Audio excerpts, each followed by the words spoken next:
to Tech Town. Tech Town. Season 3, Episode 9 of Tech Town, where we talk all things tech. I'm Mr. Ellsberg, and this is our Town Wizard. Pew, pew. And we're going to be talking things tech to you today. And right now, there's a thing going on in Paris. There is a climate change summit. So today, in honor of said summit, we will be talking about technology and the climate. That's exactly right. The summit is summiting right now, you might even say. Yeah, this is no false Tech Town or summit. Nice. So they're talking, which is good. People are talking about climate change these days, and the kind of number that I hear a bunch now when you're reading about this is this 2 degrees Celsius number. Right. So they're kind of saying, since humans have had something to do with this climate issue, since we've been putting out all of our carbon, we are now warming the planet. And if we get to 2 degrees Celsius warmer than like 150 years ago, then a lot of bad things are happening. And so right now we're, I think, what is it, like 1 degree or 0.5 degrees warmer, but it's on track to be 2 degrees Celsius, and that's too much. Yeah, we're not going to debate whether or not it's happening. It's happening. Deal with it, and that's what we're doing. We're going to make things happen to make it better. We're going to make this place better. Exactly. Be good. That's one thing we strongly encourage on Tech Town is not just to talk about the problems, because everybody talks about the problems all the time. Let's talk about the solutions. Exactly. What are we going to do about that? Because you don't want to feel helpless. You don't want to feel like, oh man, there's just like this inevitable doom which is going to reach us at the end. No, we can do stuff. Exactly. And not only can we make the situation not bad, we can make it awesome. Yeah, and I know, right? Exactly. It's a whole opportunity for new innovation in technology, new jobs. Right. So it's true. This is an opportunity. There's going to be an interesting twist, which is how much can you and I actually do about it? Which the answer, in a way, is not that much. Right. Well, it's just like what Gandhi said. It's important, but it is insignificant. Yeah. In the grand scheme. Right, exactly. That's good. And so let's make sure to understand that statement, because it may seem like it's overwhelming and there's nothing you can do, but that's not true. There are things you can do, but a lot of it maybe depends on bigger systems and companies and governments. So anyway, this climate change they're calling it COP21, COP21. And there's actually live video of the conference. So in the show notes, if you click on the live video, you can watch them give their talks. I think that's another thing we want to do at Tech Town is not only talk about the issues, but also finally when the issues have live streaming is to show you where to go. Yeah, it's awesome. Like you can tune right in and be there. Exactly. And I mean, it's a lot like the Burning Man live feed. I'm pretty sure they have the same stuff. Yeah, maybe some overlap. Yep. And also both of them you should be able to commentate on. So use commentator and let's commentate. That's right. Yeah. Give your opinion. Say what's up. Okay, anyway, so what they're discussing is a lot of the problems, and like I say, okay, we kind of know the problems more or less. Let's talk about the solutions. So they're talking about a few solutions, and I wanted to bring up, I think it's the solution, and there's a good podcast that I have in the notes to talk about it, which is a carbon tax. Okay. There's been talk of cap and trade, which is like a trading system for if you're a company that uses too much carbon by whatever regulations we put in place, then you're able to purchase the use of that extra carbon from another company who isn't using their allotted amount of carbon. So basically, if you're a green company that's using sustainable energy and not emitting carbon, then you'll have that to sell. So there's this sort of economy. That's a good idea, and it's in the right direction. I think it gets a lot of crap where it shouldn't, because it's a good idea. But it is this sort of complicated system of this trading needs to work, where I think more simply just having a tax, meaning if you use that, it goes to the government, and then the government has to use that money to do the right thing. Now, there's always issues of whether the government's going to do the right thing. It's just one of the ones where we have to. We have to, because private business has shown that it can't maintain this. It's about the bottom line. Yeah, so listen to that podcast episode, because it's written by, I think it was a Harvard professor who has this one-page solution, and it's pretty simple, and it pretty much will work. So it's got to be enforced, and people have to buy in. I mean, that's the big thing, man. It's like people have to believe it, and they have to, just like with money, money doesn't actually have any actual value. People believe that it has value, or Bitcoins. Yeah, people believe it, and that's the same thing with the carbon tax. A little bit, except again, it sort of comes back to what can you and I do? Not that much, but governments and companies really can sort of do this. And a government can enforce it, and so in that way, it's not about us believing in it. It's about us getting representatives and regulations in place that do it. So. And then you can always, pay with your dollar. Look up companies that's true. That are doing well, and then, that's the important. Right. But I mean, in the grand scheme of things. Let's come back to that at the end because I'm going to kind of talk a lot about what we can't do as just you and I. But then at the end, we got to talk about that because that seems not as cool. All right. So. First part, pessimism for the small guy, optimism for the big guy. Right. Exactly. Okay, so carbon tax is sort of the reason that one is a big one is because it's not investing in a specific technology. Right. Technologies kind of come and go. That one is sort of saying we know the bad thing, which is carbon. Right. And we want to get rid of it, so you put a tax on it. That's sort of what taxes have been proven to do is when you put a tax on something, you get less of it. Right. Yep. And so therefore, you kind of want to put a tax on things that you want less of. So we sort of done that with, we call vice tax for like alcohol. Well, yeah, you look up in Norway where it costs like $6 or $7 for a beer, and there's just a lot less beer consumption. It's true. It's true. And so for some of these things, it's hard to know whether it's good or bad or whatever. Right. We just sort of had decided now this carbon thing is a bad one. So I say let's tax it and get less of it. Exactly. All right. So now. Let's have a little sustainable energy state of the union. Okay. Where are we at with our sustainable energy? Yep. Okay, so solar is a big one. Lots going on there.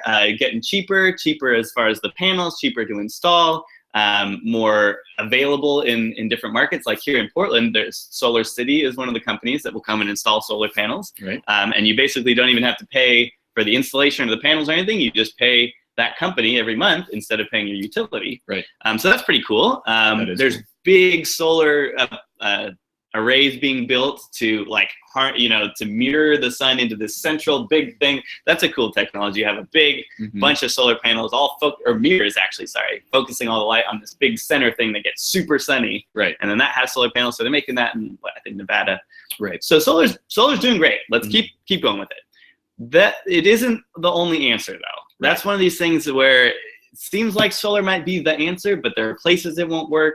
Transmission to, if you're not right next to the solar plant, you're still going to have to transmit that electricity, and that can lose a lot of the energy as you transmit it. Right. And it turns out some of the solar stuff isn't the materials and the actual lifetime of a solar panel may not be that great. Right. So if you put it on your roof and it gets hailed on and whatever, in 10 years, let's say, at the time that you thought you were going to get your money back by having solar over the long run, you may then have to replace the solar panel, which is doubling that cost. Right. So solar is great, and I don't mean to say it's not, but it's not the only answer, and there's still things to figure out with it. So let's keep going. Very much ahead with solar because it seems like a great thing. But for those times where it doesn't work, then okay, what do we got? We got wind. Wind's doing pretty good. Right. Again, sort of like solar, it can't work everywhere. It's expensive because it's sort of new. It's not inherently expensive. Right. If we were to put all this money that we put towards oil and natural gas towards wind and solar, we would have a lot of sort of this parity. But for right now, it's kind of new, but still pretty cool. Also not going to solve everything. Nuclear. Now, nuclear is actually pretty good on most all accounts. It's just the ones that it's not very good on or questionable on are sort of big ones. Right. So people really worry about the safety with nuclear. And we saw in Japan when they had that nuclear reactor, when they had that leak or explosion or you probably shouldn't put a nuclear reactor on a fault line. That seems like a rough one. Yeah, it's true. The problem is that most human populations are on fault lines. That's the thing, right? So it's like for all the other categories, nuclear kind of has it down. It's basically amazingly free energy, and it's a lot of energy. But there's kind of the problems. But that said, that gets worried over maybe too much to actually get things built that could maybe fix those problems, or maybe there's technology that could help that. Maybe we build them in places that aren't on fault lines. Right. We haven't really built a new nuclear power plant in I think 30 years in the United States. So I think there's more to be explored there. And that's another thing, is that most of the nuclear power plants that are around are so old that they have these types of safety issues. Exactly. And so our perception of them is that they all will have safety issues. Right. And really it's the infrastructure and the time at which they were built. It's just like bridges. If like only saw bridges that were built 50 years ago, you're Right. like, man, all bridges are real rickety. Yeah. Or if you saw computers that were only built 30 years ago, it'd be like, really? We're going to do that still? So need a little bit of upgrade. The one very valid concern I still think hasn't been addressed with nuclear is the waste. Right. Radioactive waste. We haven't figured out how to stop it from radioacting. Yep. And there's plans to bury it in a mountain and everything, but I don't know. I think we really need to figure out that's a big one. That's a real big one. Yeah. So yeah, I'd say let's keep interested in nuclear, but let's solve that problem. Now, I just watched this documentary on YouTube called Billions and Change. It's a company, I guess, called Billions and Change. And we're going to be talking more about that throughout this talk and maybe even future talks, because they seem like they've got their head in the right place.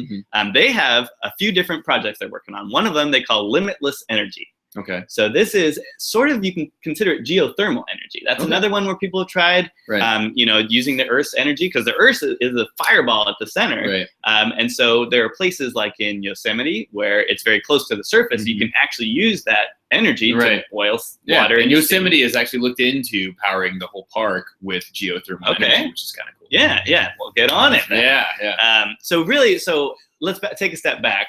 Most of the technologies that generate energy are boiling water with heat, and using the steam to turn the turbines.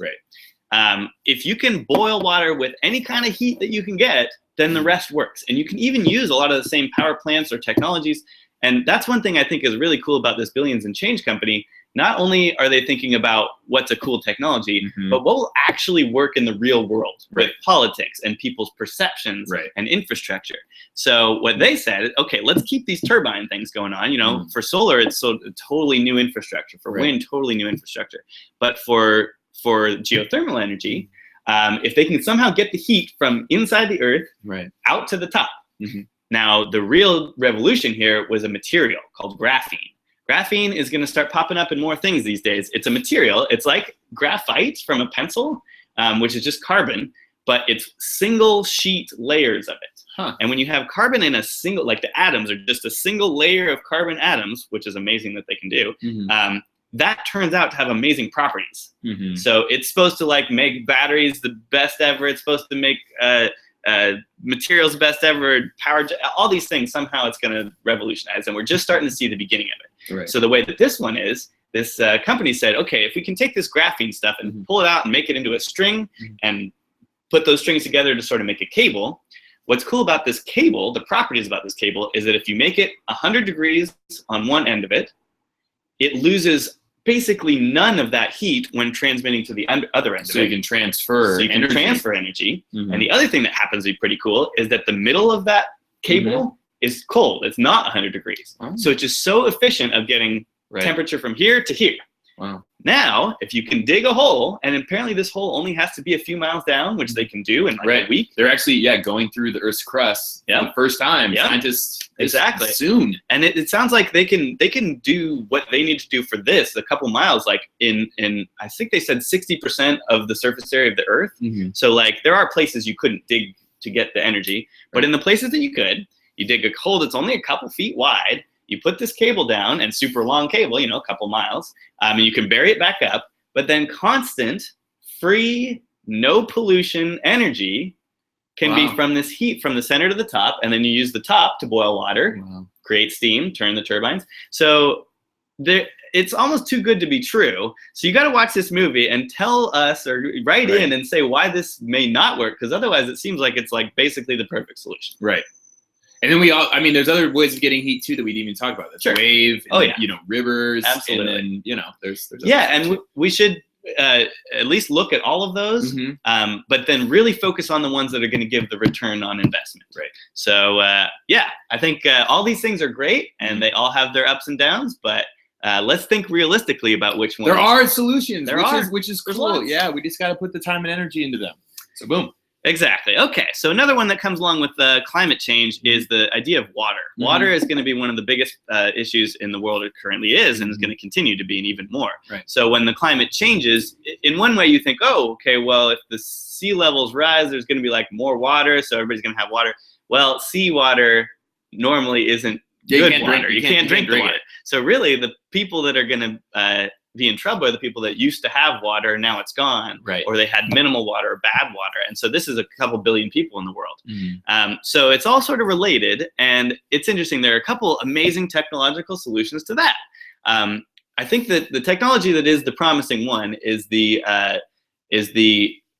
what do they call it? The compression evaporator thing. Whatever, that's the official term. But the bottom line is they basically make it like a mini little world where they evaporate the water and then rain it down. And so that takes out every little bit of pollution or bacteria or particulates or anything. The only things that you want to take out of the water, it just leaves it behind and then dumps the water over here in its other compartment. And then that's like amazingly perfect water out of any water, even salt water. That's another thing, is people always were thinking that salt water, it's expensive and hard to get the salt out of it. This machine just does it. Wow. So there are two versions of this machine. One of them, or at least two. One of them is the slingshot, which is made by Dean Kamen. And you may remember Dean Kamen as the guy who invented the Segway. That was an interesting one. You got to watch this movie called Slingshot. It's about the slingshot, his water device, and it's really inspiring because it seems like the answer. Again, you could just bring this to everywhere in the world, and everybody gets clean drinking water.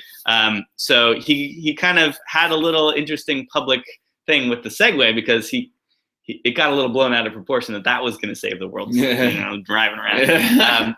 And now we're seeing the hoverboard thing, so he had something there. No, but this one seems like the real deal. Check out the documentary; it's on Netflix. Then also, again, this Billions and Change company, they have another version they call the Rainmaker. Same deal, where it's just perfectly clear water. I like the name, the Rainmaker. In general, they're winning on the brand. They got the brand. They've got limitless energy, Rainmaker. So water's going to be big, but again, we have these technologies that I think we just got to get cheaper and get out there. Another one is carbon capture and storage. So we're trying to figure out mainly how to produce energy without the carbon. There's also this side of things, well, what do we do with the carbon that's already out there? Because there's already too much. So there's some ideas of how to capture it and store it. That seems like something to investigate. Again, let's investigate it. It seems like, where are you going to store it? What if it gets released? There's some issues there, but hey, let's look at it from all angles. There are ways to actually just suck it out of the air and put it somewhere, and maybe even put it into trees, or in a place where the trees are these kinds of trees that suck in a lot of carbon dioxide. So there's ways to take what's there and make it better. But again, I don't think that's the answer. No. It's what you're doing is you're leaning off of those fossil fuels, those energies which are creating the issue right now. Weaning yourself off of it, and carbon capture is one way to kind of help do that. All right, so, and lastly, let's do a check-in with, I would call them the superheroes of the day. So we have some superheroes walking around, both in the streets in costume and in the tech world. And I think some of these superheroes are, number one, Bill Gates. So we were just talking about this, and that he is pledging a lot of his money to charitable organizations. He has his foundation, but a lot of that, and he's specifically saying now, is going towards helping with climate change. So he just announced recently. So he and Elon Musk, who we're also going to bring up. Him and them. And then he has this sort of open call to billionaires to put their money towards this good stuff. So, and climate change specifically. So he's kind of gathering the rich folk to use their money towards good. So that's good. And there's a good interview with him. I link to it in the show notes, where you can kind of read of why and how and all the things, because he's really on it. Okay, so Elon Musk, mentioned him. He's always doing things. So in addition to making electric vehicles with Tesla, which is another huge part of the thing, is using transportation vehicles that don't emit carbon. So if we can get off, because a lot of the emissions are coming from transportation, not just personal transportation, but especially business transportation, and trucking and shipping and rail lines. So if we can make a dent in that, that's big. He also is going with that for battery technology. So he not only has the batteries in the Teslas, in the cars, but also this home battery that they had announced. So homes can store their own energy and maybe use solar more effectively or be off the grid a little bit better. So that's cool too. There's also the Hyperloop. He mentioned he had plans for it and sort of gave out the plans to the world saying, we got to make this tube, this vacuum tube that people can use instead of cars and trains where you zoom through the tubes. And people are actually starting. So there's at least a couple companies that are trying to make test tracks. So maybe if we can have these tubes, that actually is more efficient than tube technology. The other ways. I mean, come on. Gotta have tubes. Yeah. And lastly, the superhero of the day, I'd say, is this Manoj Bhargava guy. And he is the guy running the Billions and Change company. So definitely go to billionsandchange.com, watch the documentary. This guy is the guy who was the CEO or who started 5 Hour Energy, the drinks. So he made a buttload of cash. And that was after he spent 12 years as a monk. So he's got this really interesting story. And now he not only is rich, not only has these great ideas, but he has this sort of pragmatism of it can't just be a great idea and a cool technology that works. You have to work with governments. You have to work with just people. You have to change people's minds or do something in a way that, you know, an average person could repair it rather than it costing a ton to take it into a dealer or something. So check him out. He's got not only the water solution and the energy solution, he also has a solution for people in their own house to bicycle on their little private on their like a treadmill bicycle and generate energy for themselves for the whole day, and a health thing which helps your heart pump. So anyway, check him out. He not only is gonna probably solve everything, but also an interesting dude. You got to check him out. Cool. And so those are some things in change that you can do for the climate that are going on. What about what you can do? Right. I mean, so there are, we mentioned some of these big things. There are some things that you can do. I think it's mainly a mentality. For what we do, it's just use this mentality of efficiency, of not extravagance. Invest in technology that seem like they're the right thing. So on a personal level, it could just be that you turn your lights off, you turn your heaters off when you don't need. I think there's a lot that goes into that. So just do the normal things that doesn't use energy you don't buy need. local. And one thing that you didn't mention is one of the largest contributors to climate change is our meat industry. And so eating more vegetarian food is going to stop climate change in a big way compared to driving your car. Actually, if you withhold from meat every day or products from meat, that it would be better doing that than if you rode your bicycle from place to place. Yeah, that's really interesting, right? Because a lot of times you would think all of the methane gas. Right, exactly, and cutting down the trees and having cows. So let's do a future episode on that because that's close to home because I love meat. So China just opened is just opening a giant cloning factory, and they're going to be cloning for meat. So maybe that's one of the answers. Cloning for meat. So let's talk about meat in another episode. I like it. Okay, but for now, everybody at least think efficiently and then also support representatives and companies that are doing these bigger things that are actually helping. Boom. All right, so now for the music side of the week. Okay, so this week's music site is this guy who made a cool project. So let me show you the website for his project. He wrote some code. He's a programmer. He wrote some code to take any picture that you give it and make music out of it. Okay. And I thought it's pretty cool to watch how he did it. It's pretty cool to hear the music. At first, it was just sort of like beeps and boops, but he put it through some guitar pedals to make it distorted and cool. So check out some of the pixel noise. So what you're seeing on the screen, and he kind of talks about it, is the image that it's being put into the program to then play the music. So let's skip ahead a little bit. So he added a little drum beat. Here, let's get to a good one. So those noises that you're hearing it's going from top to bottom and saying, what color is this? How bright is it? And then play a noise for it and how long should it be played. And you can see exactly what went into it.